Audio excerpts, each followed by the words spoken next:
Let's be honest, Kenyans. Let's be honest. Yani the airport we have in Nairobi is made of canvas. Inajengwa na hema. In the middle of tarmac. That is the arrivals.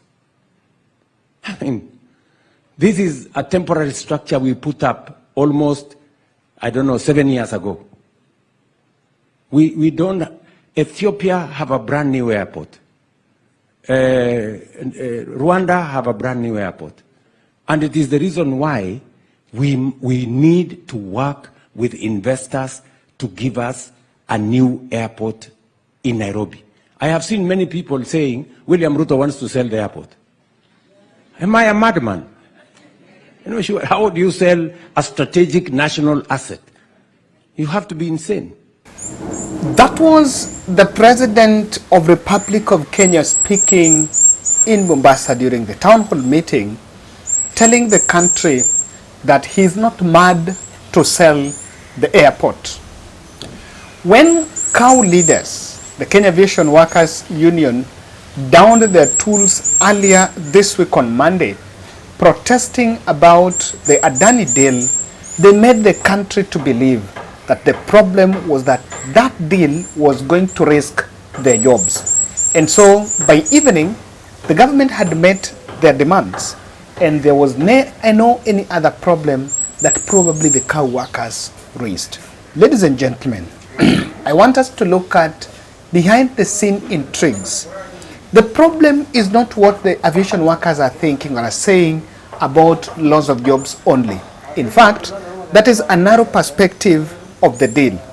An in-depth analysis that I've packaged for you here is going to blow your mind so that you can have a wider perspective of the details that really maybe you had not paid attention to. But before that, I want to remind you that I am back in Kilifi. That's why I'm shooting this video in this place. Yes, I came here to just look at, I told you we were building 4 houses, but for the last week we're building the first 2. Now these are the 2 houses that have already been constructed. So these were done, and they were done apart from the 15 that we had just done the doors and the repairs in the first phase of the project. We were building 4 new houses afresh. Of the 4 new houses, 2 already complete. So I was also here to ensure that we do phase 2 so that the other 2 are constructed. Now I picked these 4 because they were very dire need. It was in dire need. They were really in dire need of this structure. And so this is supposed to be done this weekend. The other 2 are supposed to be done this weekend. And what is pending so that we can finish this Kilifi project is just at least get some, these 4, get mattresses for these 4, get some beds, and probably even utensils, so that even as we hand over the houses, we can hand over the houses when they really at their comfort. That will be a budget of probably only 50,000. I believe if probably 10 of us or even 100 of us will turn up and be able to support that, that is the only Kilifi, that is the only thing pending in Kilifi. By the time we'll be leaving here on Monday morning, we shall have achieved and finished this project. And thank you very much for supporting these elderly women. So kwa majina naitwa James Kahindi, na huyu ni mamangu mzazi. Nimezalika hapa, nimeleleka hapa, na nimepata kuona pia msaada wenu kwa kutengenezea nyumba ya mama, na pia nimepata kuona mmemwekea vizuri. Tumeshukuru kwa kweli, na pia lazidi sana labda tu niseme Mungu azidi kuwabariki na kile ambacho mmetusaidia kwa ajili ya mama yetu. Ni hayo tu. Nilipata mama alikaa katika nyumba ambayo paa haikuwa, na hiyo video picha niliona iliniingia sana. Nikaona kwamba lazima tungefanya kitu. Na mimi pia nasema asante sana, muendelee kuchunga mama. Tutarudi. Na nimeangalia kwamba sikuwa najua ile siku nikuja, hata nilisahau kwamba hata hakuko na kitanda. Sasa tutaona kama vile atapata kitanda. Alafu vile pia akipata jiko, nadhani makaa mnaweza msaidia kwa apate makaa. However, Adani deal, ladies and gentlemen, it is not true that Adani deal only had risks on JKA workers losing their jobs.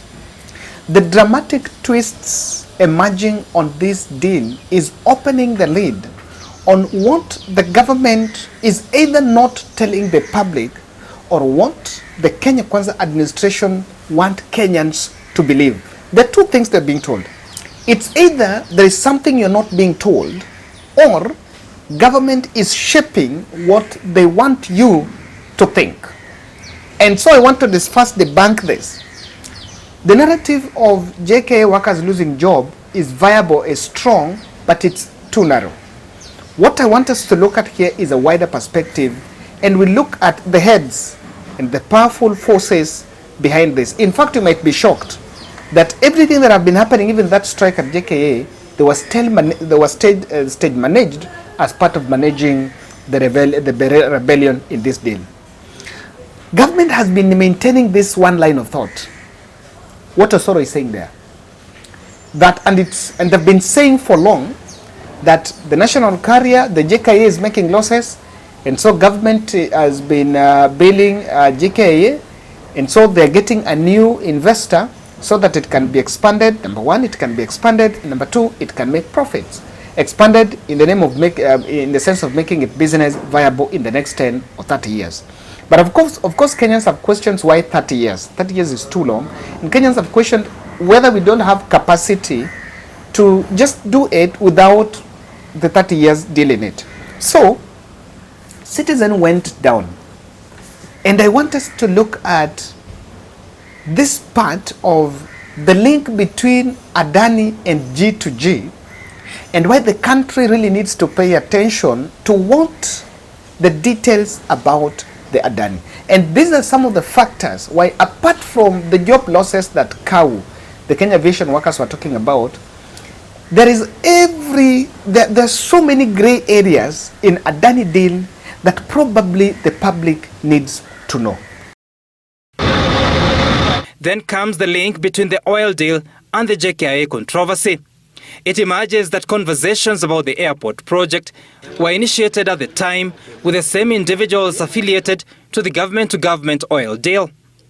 Government, however, never made any formal statements until June 2023, when the then Transport Cabinet Secretary Kipchumba Murkomen announced that the government will be inviting bids for the construction of a new terminal at the JKIA. In the next couple of weeks, I should give ourselves at most 2 months, should have been able to put in public the expression of interest for investors to come and build a new terminal. There is, however, no evidence that invitations for the expression of interest ever went out. Then in December 2023, Murkomen was back with this statement. Now we have started the process of advertising for construction of a greenfield terminal that will be done under PPP, and that advertisement is going by mid-January next year, and hopefully by, as I said, by 2027 we should have a new terminal that will sort out all this mess that should have gone to infrastructure. No advertisement was made, and instead this invitation for bids for an agency to advise the government was published by KAA in May 2024, months after the Adani deal had commenced. The invitation read, a request for expression of interest for provision of consultancy services for PPP project of construction of new terminal building and associated works at JKIA. In March 2024, Adani Airports Holding Limited submitted a privately initiated proposal, PIP, to the Kenya Airports Authority, proposing to develop and expand the Jomo Kenyatta International Airport through build, operate and transfer model of public-private partnership. The sequence of events, however, raises questions. First, the Adani proposal was received in March 2024. The Cabinet of Kenya approved the National Aviation Policy and the JKIA Medium-Term Investment Plan on June 11, 2024. The two documents essentially spell out the future intentions of KAA. By this time, however, Adani had already submitted their well-informed proposal. It turns out that in February 2024, ALG, a global transport and infrastructure consulting firm, contracted by the KAA to advise on the prospects of putting up a new passenger terminal building at the JKIA, had submitted their findings. In those findings, ALG concluded that the Kenya Airports Authority could invest in a new facility by getting into an airport concession that would last up to 30 years. ALG, however, recommended that even though a public-private partnership was a logical proposition, it would be best to use the open tendering route. ALG's report stated that an open tender process is the best international practice and that it was the default procurement method in the Kenyan PPP regulations. Adani, on the other hand, in its proposal, opposed an open tender process as it would lead to time wastage. Adani said that compared to competitive bidding, which is a lengthy and time-consuming process, PIP, meaning privately initiated proposal, offers fast-track and time-bound procurement. Adani stated that PIP allows terms beyond financial aspects, ensuring citizen welfare. And so, what is in Adani's privately initiated deal? Adani, in its initial documents, proposed to broadly build and operate airport facilities for a period of 30 years. Specifically, Adani's proposal is about operation, maintenance,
So if you listen to that, those who crafted Adani are the same faces that were behind G2G.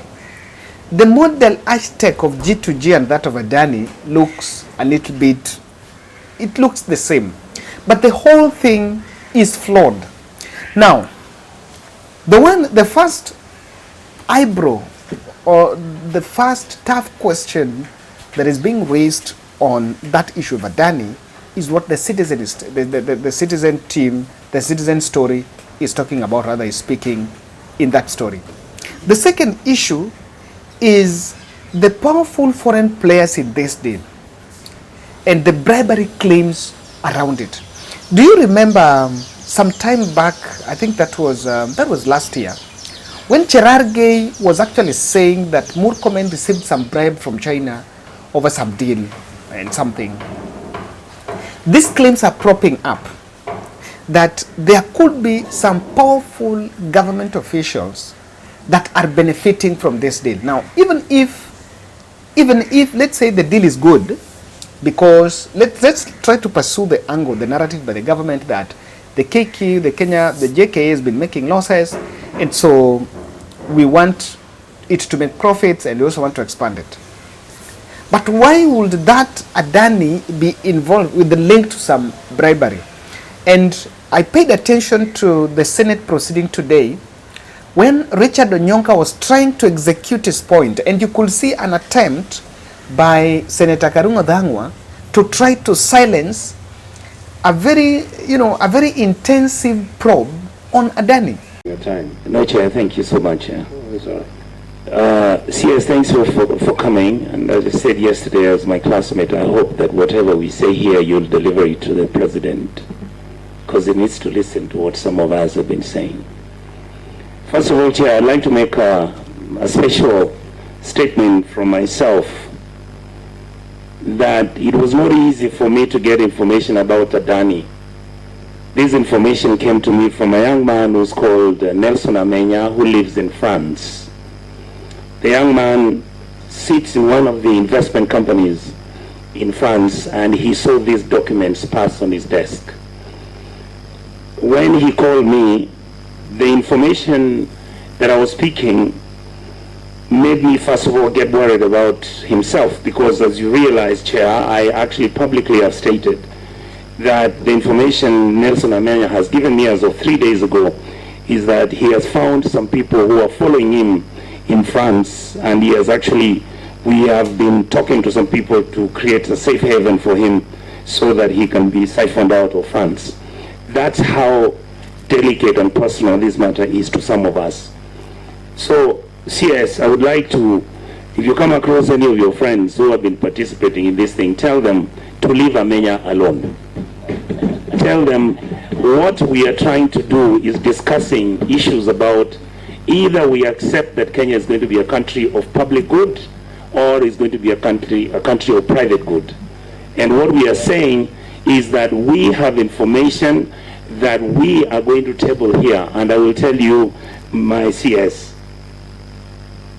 some of these things are shocking, completely shocking. I would like to ask you, you can answer or you can keep the information and answer me before. Chair, I will start with asking the CS. Do you know somebody called Jayesh Saini? Yes, I do. Thank you. How do you know him? I think it's in the health industry. Thank you. Yeah. Would I be wrong if I said that Mr. Jayesh Saini is the one who has actually been given the transaction of managing our SHIF, which is the new development out of NHIF, because he's the owner of Nairobi West Hospital, and he is the one who is actually been given the complete system of the financial management of the SHIF. Point of order. I would want, Senator, we restrict ourselves to the mandate. Chair, I think you're wrong. Yeah, you're wrong, Chair. There's a reason why. You have to allow me to interrogate the matter. You must allow me to interrogate the matter to its logical conclusion. Let me explain. Yeah. Then you can make a ruling. And when you get out of the rail... I am not. There's a relationship between the corruption that is happening with the Adani deal and what Mr. Jayesh is doing. Because you see, Chair, don't get keep for him. Please don't. No. Don't get keep for him. You are going the wrong way, Chair. Senator Onyonka, just 1 minute, please. Yes. Chair, it is quite possible that there is somewhere that Onyonka... There is a nexus. I'm trying to create the nexus. Allow me to make my case. Onyonka, allow him. Just let me explain something, Chair. It is possible that there is somewhere that Senator Onyonka is driving at. That is my point. Just allow me to go where I'm Senator going. Onyonka, you're out of order. Yes, he is not listening. And I'm trying to... So SG, I am telling you now, you're out of order. No, Chair, can you protect Senator Onyonka? Because if now Senator Sifuna invokes the power of being an SG, he might chicken out from pursuing a... No, I'm on the mic to just guide the Chair. Yes. I was saying it is possible there is somewhere order, you cannot guide the Chair. In terms of nexus, you allow him to, and I don't want to use this aviation analogy, let him land the point. Let's see where he's going with it. Just give him a little bit. I was afraid of getting out of context and losing Kenyans, because the issue we're dealing with is the issue of the airport, JKIA. So I thought he has lost his... Chair, I am giving you by talking about health. There is a nexus. I was just trying to bring him to... Allow me to set it up. Okay, now ask your question. Question I'm asking, I asked him, does he know Jayesh Saini? He said yes. Allow me to interrogate him. Continue, you have Thank you, sir. Yes. Thank you so much. Yes. CS, would I be wrong to say that Mr. Saini is the agent of Adani in Kenya? The answer is yes or no. It's up to you. I'm not aware. You're not aware. Are you also aware that meetings that took place in Dubai where this deal was being discussed, Mr. Jayesh Saini was sitting in that meeting with individuals from the Kenyan government, and I will state here that the person who met Mr. Jayesh Saini in Dubai was Honorable Murkomen when he was the minister in the position you are in. I'm not aware. Without having evidence that I can prove, but I think it's important that I make the statement that in that meeting that money exchanged hands. And Chair, later on, I believe as we continue, these details should be presented to this House. The second issue I wanted to ask the CS, in your understanding, I want you to go to where Honorable Gerard Gay was. You go to page, Chair, it is, we start with the consideration of the project progress, minute 6. I want you to go there, Chair. Look, listen to this. So, I think it was very clear that even the chair, because Chirchir was there and was responding to these queries, even the chair was a little bit flawed in how he was probing that Adani deal. You can have your differences about it. You might not agree with everything on Adani deal, but on the way it is being handled, the way the senator was handling it, it really points to some system flaws. The third thing is the intimidation of the whistleblower. There is the gentleman known as Nelson Amenya. The story has been going around that he is the person that raised the alarm. He was the whistleblower behind Adani deal and is based in France.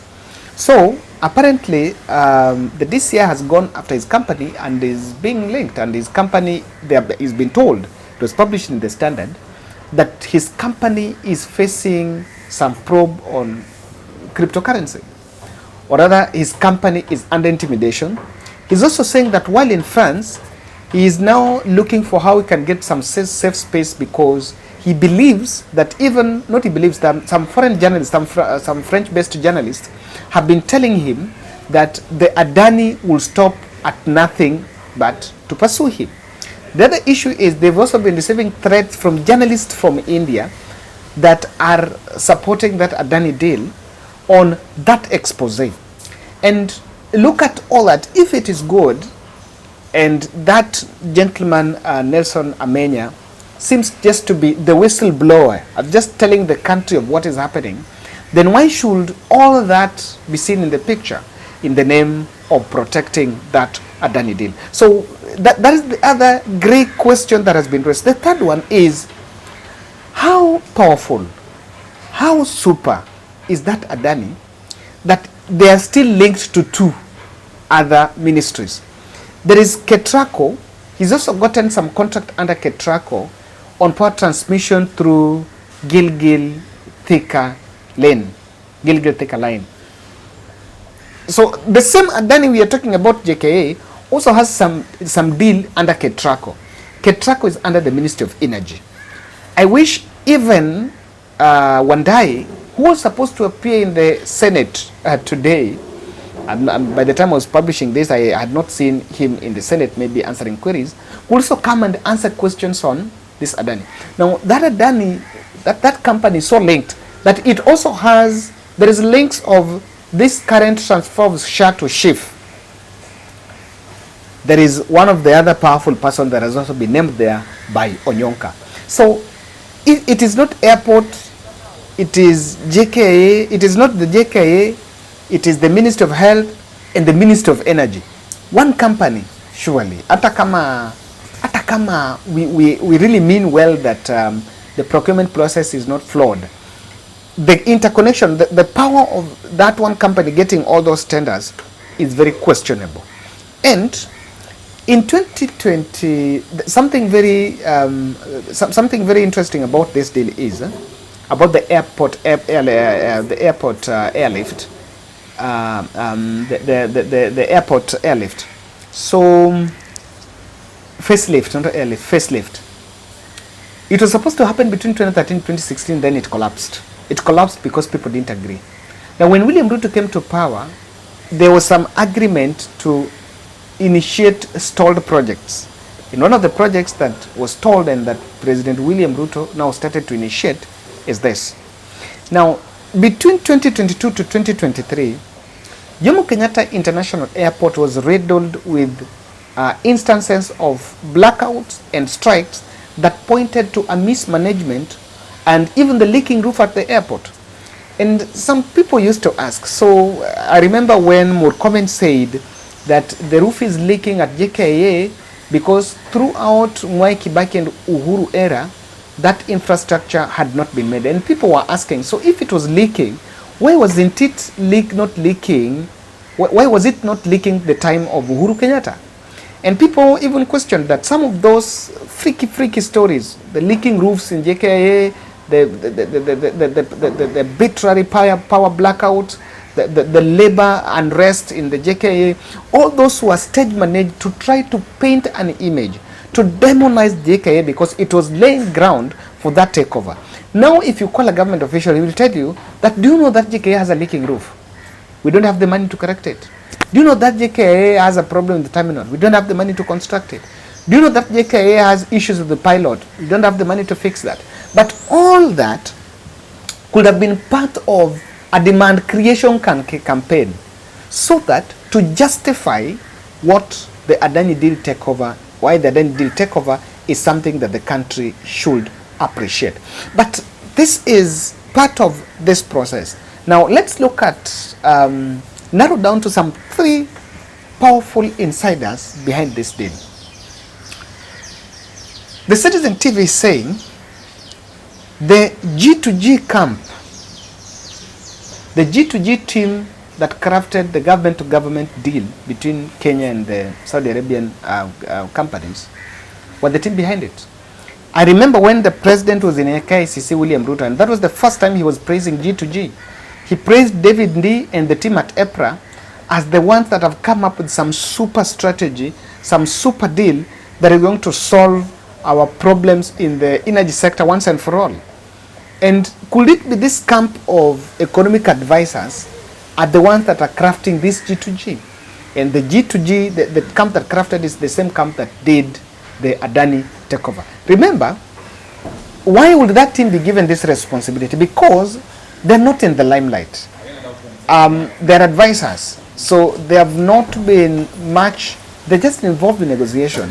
But in terms of the probing, I wish even the National Assembly can call the head of economic advisor, that David Ndii, so that he would make some clarification on some of these factors that are being raised here.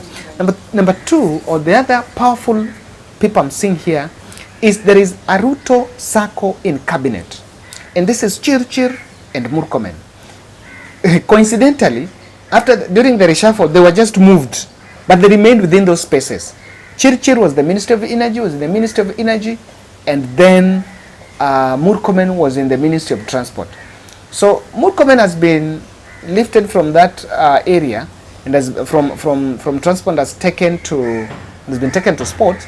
But Chirchir, who was in energy, where Adani also got another deal with Cotraco, is now in transport, where this Adani is getting another deal over JKIA. So what a coincidence. It tells you that there is a circle around the president, because the truth is this company cannot get Ketraco, get the Ministry of Health deal, but without the blessings of the State House. It can't be explained. I don't know how. And last, I think the billionaire conglomerates that are slightly setting up Ruto for failure. And could be that they funded his campaigns, so they call the shots from some corridors. That is my take, guys. Thank you.